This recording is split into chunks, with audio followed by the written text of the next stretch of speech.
વિધાનસભા સત્ર દરમિયાન કોંગ્રેસના કાંકરેજના ધારાસભ્ય અમરત ઠાકોરે પોતાના મત વિસ્તારના ગેરહાજર શિક્ષકો અંગે પ્રશ્નો રજૂઆત કરી વ્યક્ત કર્યો રોષ।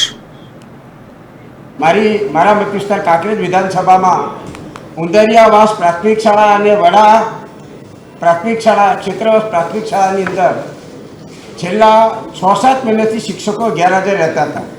એ બાબતનો જવાબ મેં જિલ્લા શિક્ષણ અધિકારીને તાલુકા શિક્ષણ અધિકારીને 30/7/2024 રોજ પત્ર લખીને જાણ કરી હતી, છતાં અધિકારીઓ મારફતથી કોઈ આ બાબતનો જવાબ મને મળેલ નહોતો। ત્યારે આજે વિધાનસભાની અંદર ગૃહમાં મેં ચર્ચા કરી। આ ગૃહની અંદર ચર્ચા કરી ત્યારે પણ માન્ય મંત્રીશ્રીને મેં પૂછ્યું કે મારા મત વિસ્તારની અંદર તમે જે 2 શિક્ષકો બતાવો છો અને એમાં ત્રણે તમે પત્રકની અંદર લખ્યું છે કે 2 વખત કારણદર્શક નોટિસ આપી છે, એક વખત કારણદર્શક નોટિસ આપી છે, તો આ નોટિસો આપ્યા પછી પણ શિક્ષકો હાજર નથી થતા, એનું કારણ શું છે? અને ઘણા મિત્રોએ આ પ્રશ્નો પૂછ્યા પણ સરકારશ્રી આ બાબતનો મંત્રીશ્રી આ બાબતનો કોઈ હકારાત્મક જવાબ આપી શક્યા નથી।